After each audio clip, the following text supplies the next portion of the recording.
Hallo und herzlich willkommen in der Klemmbausteinwelt.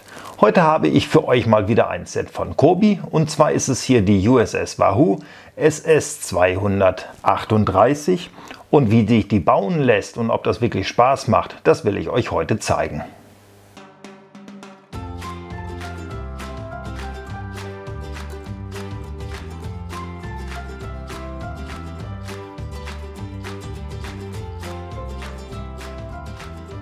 Ein Karton, der uns alles zeigt, was wir wissen müssen. Wir sehen hier drin, oder wir sehen hier drauf, was hier drin ist, und zwar eine Abbildung von dem U-Boot.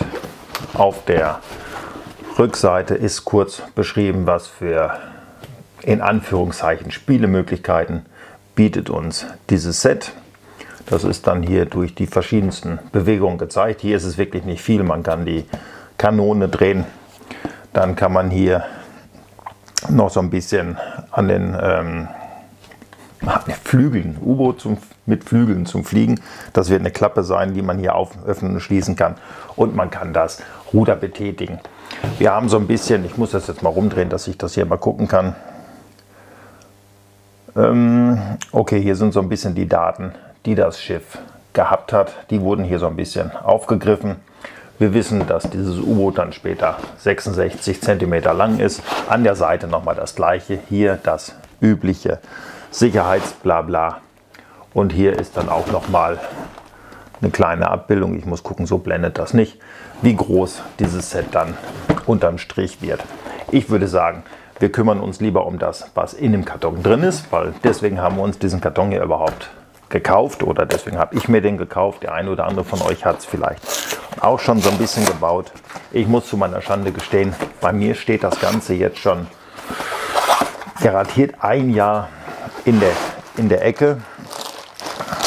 Hier kommt mir sofort die Bauanleitung entgegengeflutscht. Ich sehe ja jetzt schon, gut, das war's. Damit kann der Karton erstmal weg. Die Tüten scheinen nummeriert zu sein. Nach Bauschritten müsste das hier also so gesehen die 2 sein. Also das scheint wirklich so zu sein, dass das hier nach Bauabschnitte sortiert ist, 1, 2 und 3. Und deswegen würde ich sagen, gar nicht großartig lange geguckt. Ich hau das Ganze mal in die Tüte. Ich hau die Tüten mal in meine Teller und Schüsseln, damit dieses U-Boot dann nach 77 Jahren in der Versenkung hier so langsam aber sicher wieder auferstehen kann.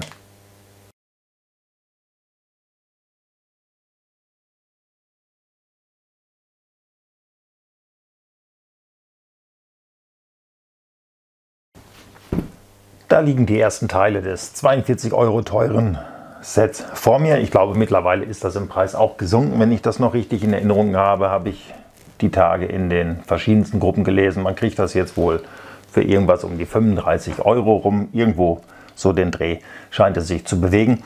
Was ich hier ganz witzig finde, ist, wir bauen ein U-Boot aus dem Zweiten Weltkrieg, und ich habe damals noch nicht gelebt. Der eine oder andere sagt, Moment, hast du ja doch schon. Nein, habe ich natürlich nicht, aber hier wird wahnsinnig viel in Grün gebaut. Das finde ich wahnsinnig spannend, aber da sich das dann später alles in der Hülle befinden dürfte, hoffe ich mal, dass es hier keine große Rolle spielt. Aber das finden wir raus, und deswegen losbauen.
...55 Bauschritte bzw. 44, weil im 55. fängt dann der Abschnitt mit der Tüte 2 an, also der zweite Bauabschnitt.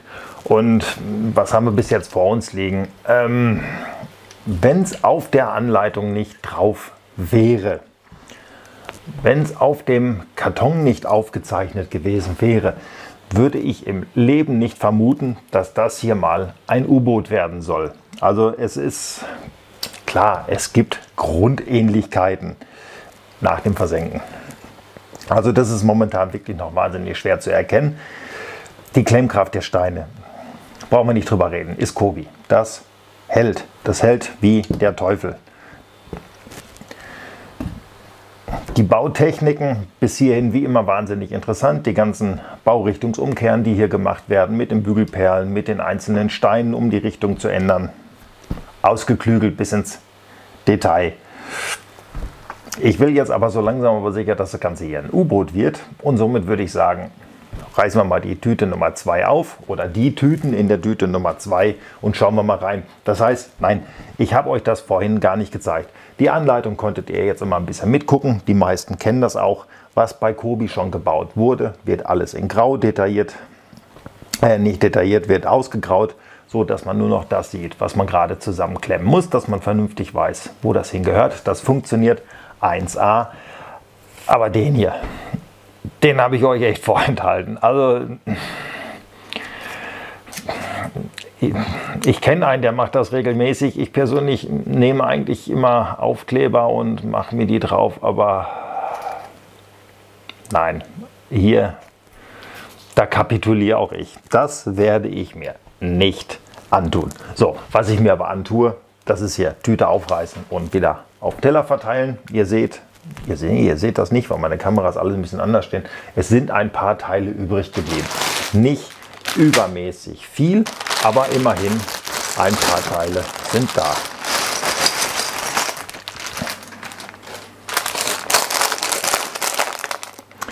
Wahnsinnig interessant ist wirklich, das zieht sich hier ganz gut durch. Ich hoffe, das Geknistere ist jetzt nicht zu laut, während ich hier erzähle. Es ist wirklich wahnsinnig viel in Grün, was hier dann später in dem U-Boot verschwindet. Ich weiß nicht, ob das die gleiche Philosophie bei Kobi ist, wie sie auch bei... Das hier finde ich jetzt gerade wahnsinnig interessant. Also hier, ich zeige euch das mal, kommt ganz, ganz viel Baurichtungsumkehr auf einer ganz großen Platte. Wo war ich stehen geblieben? Ach ja, das so ist wie bei Lego auch. Man hat dann mal einen gewissen Stein in einer Farbe Millionenmal durch die Spritzgussmaschinen laufen lassen und hat diese jetzt standardmäßig über und verbaut die jetzt hier, damit man nicht extra neue Teile gießen muss. Ich kann es euch nicht sagen. Die Vermutung ist erst einmal da, weil ansonsten erklärt sich das ja nicht wirklich, warum hier so viel in Grün ist, wenn man es denn dann auch in Grau oder Schwarz hier einfließen lassen könnte, da es ja dann doch immerhin ein U-Boot ist, die ja meistens in Grün durch die Meere geschippert sind.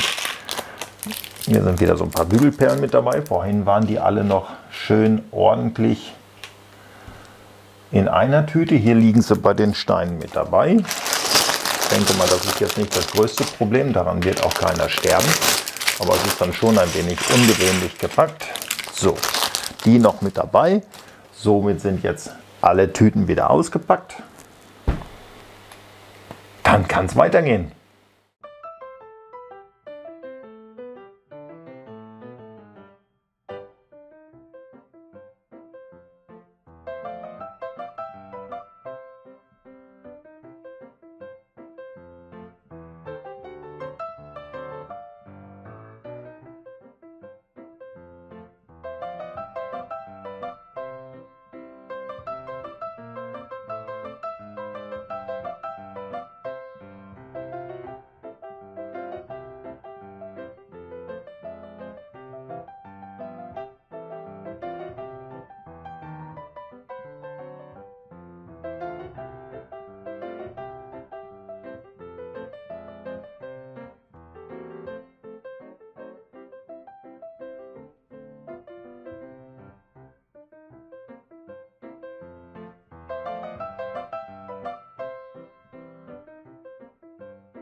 97 Bauschritte und die Ähnlichkeit mit einem U-Boot wird immer größer. Ihr könnt das hier sehen.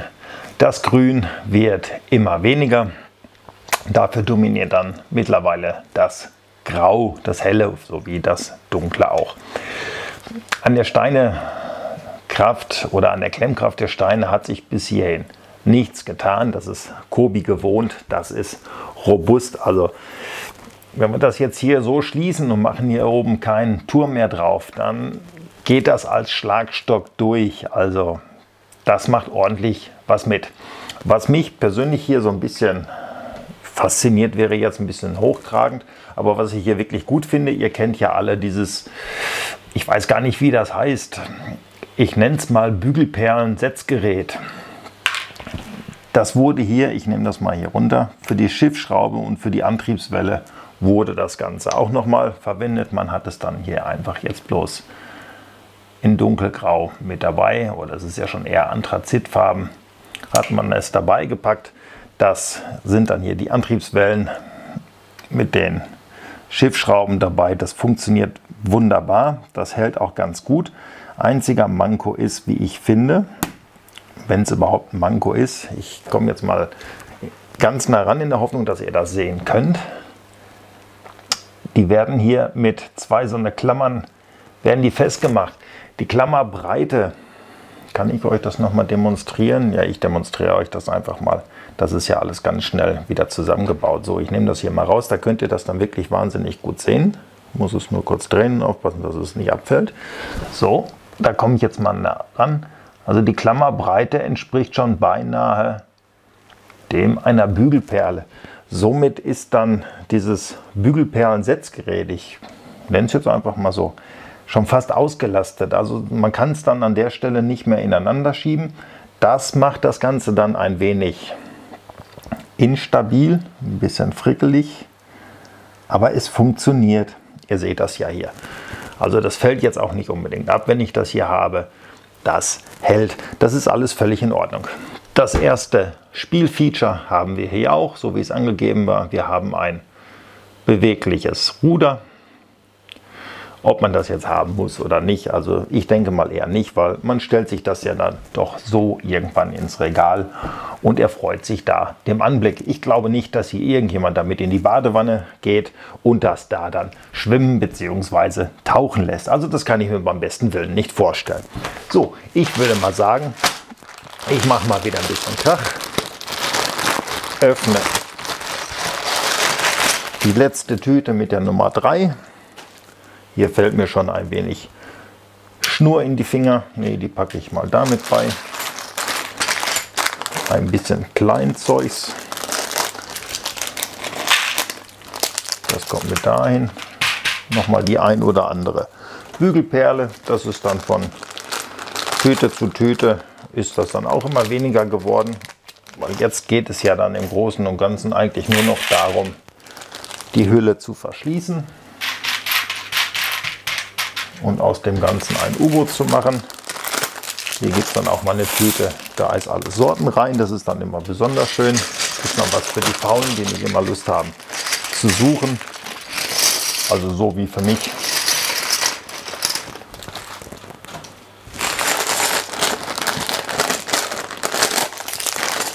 Auch noch eine Tüte. Hier kommt mir das ist ein schönes Wort, das Bügelperlen-Setzgerät. So, jetzt kommen die beiden, kommen jetzt erstmal hier mit rein. Hier fällt mir das gleich auch auf, sind sie dann auch noch mal dran. Das müsst ihr mir dann aber bitte mal in die Kommentare schreiben, weil ihr wisst ja, dass ich so viel Kobi eigentlich gar nicht baue. Hier fällt es mir dann auch gleich noch mal wieder in hellgrau in die Finger, auch des Öfteren. Hier gibt es dann auch wieder ein Print, könnt ihr das erkennen? So, Stars and Stripes, weil es ja hier ein U-Boot der USA gewesen ist. So, damit sind die letzten Teile alle ausgepackt, ausgetütet. Gibt es nichts, worauf man achten muss. Und somit würde ich sagen, sehe ich dann jetzt mal ganz schnell zu, dass aus aus dem Gebilde hier jetzt kein Schlagstock, sondern endlich mal ein U-Boot wird, und dann gehen wir da zum Schluss mal drauf ein.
...130 Bauschritte, gefühlte 5 Minuten Bauzeit. Das geht hier wirklich alles wahnsinnig gut von der Hand. Oder ich muss sagen, das ging hier wahnsinnig gut von der Hand, weil das Ganze ist fertig.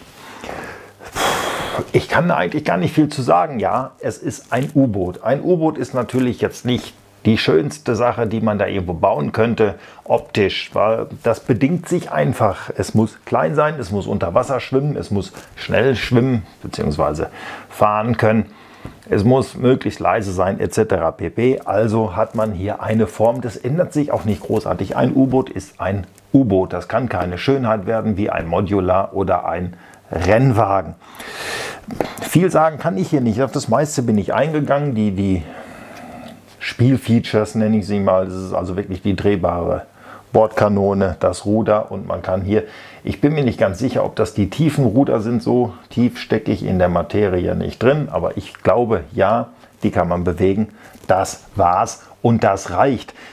Ich hatte es ja schon gesagt, ich glaube nicht, dass irgendjemand damit in die Badewanne geht, um damit Schiffe versenken zu spielen. Was ich schade finde, ich habe euch das Monster gezeigt, deswegen ich mache das auch nicht dran. Also ich habe jetzt hier keine Lust, auch wenn es lange Streifen sind, 500 Punkte zu kleben, um die Bullaugen hier zu simulieren. Man ist hier angefangen, ich nehme das hier mal rüber, ihr könnt das sehen, es gibt hier bedruckte Fliesen. Es gibt hier auch die, ui, peinlich, die Fahne falsch rum gemacht, die ein oder andere bedruckte Sache. Dann hat es aber aufgehört, dann ist man dazu hergegangen und hat gedacht, nee, wir füttern die nur ein bisschen an, zeigen, dass wir eventuell auch mal drucken können, und den Rest machte bitte schön mit Aufklebern. Ist meiner Meinung nach zu viel. Auch hier hat man uns den Print gegönnt. Ich kann das hier übrigens mal eben hin, so kommt das dann hier drauf und dann steht das. Ich habe es jetzt noch nicht eingerastet. Warum? Das hier ist ein Kobi-Set, und jetzt, liebe Männer, kauft doch eurer Frau, wenn ihr sie wirklich lieb habt, dieses U-Boot. Baut das zusammen, lasst die Kanone weg, lasst die Brücke weg, lasst das hier hinten weg. Und dann legt ihr das Ganze in die Handtasche, und sie hat dort dann einen wahnsinnig schönen Schlagstock und kann sich unterwegs mal wehren. Also das ist wirklich ein massiver, robuster Klotz. Also das ist schon ein ordentliches Gerät. Damit kann man wehtun. Jetzt will ich ihn aber trotzdem hier drauf stecken. Dass man mal sieht, funktioniert das, und da ist irgendwo der Wurm drin. Das passt nämlich mit den ganzen Rundungen hier nicht so wirklich, obwohl meine Rundungen vom Boot, ich muss mal gerade staunen, doch, das passt, das sehe ich auf dem Bild, aber das hier passt jetzt nicht. Ist logisch, dass es nicht so wirklich passt. Da habe ich schön geschlafen. Es gibt eine rechte und eine linke Seite, hätte man berücksichtigen können. Und wenn man das dann richtig baut, dann geht das Ganze auch. Und da steht es, wo es hingehört. Ich weiß nichts mehr zu sagen. Es sind ein paar wenige, also wirklich ein paar wenige Teile. Das ist diesmal nicht unbedingt der Bringer übrig geblieben.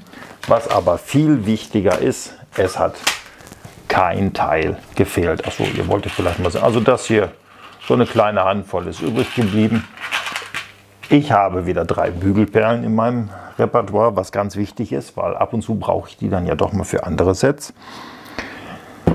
Kann euch ansonsten nicht mehr viel dazu sagen. Das Einzige, was ich jetzt noch dazu sagen kann, ist, dass es mich freut, dass ihr mir zugeschaut habt. Wenn es euch gefallen hat, dann gebt mir doch den Daumen nach oben. Wenn es euch nicht gefallen hat, dann schreibt mir in die Kommentare, was kann ich ändern, was muss ich ändern, was soll ich ändern. Wenn ihr kein Abo habt, dann dürft ihr das wahnsinnig gerne hinterlassen und beim Klick auf die Glocke, da bekommt ihr dann sogar einen Hinweis, wenn ich das nächste Video hochgeladen habe. Das nächste Video ist ein guter Stichwort, denn ich hoffe, dass wir uns bei meinem nächsten Video alle gesund und munter wiedersehen und somit sage ich danke für eure Aufmerksamkeit und einen schönen restlichen Tag.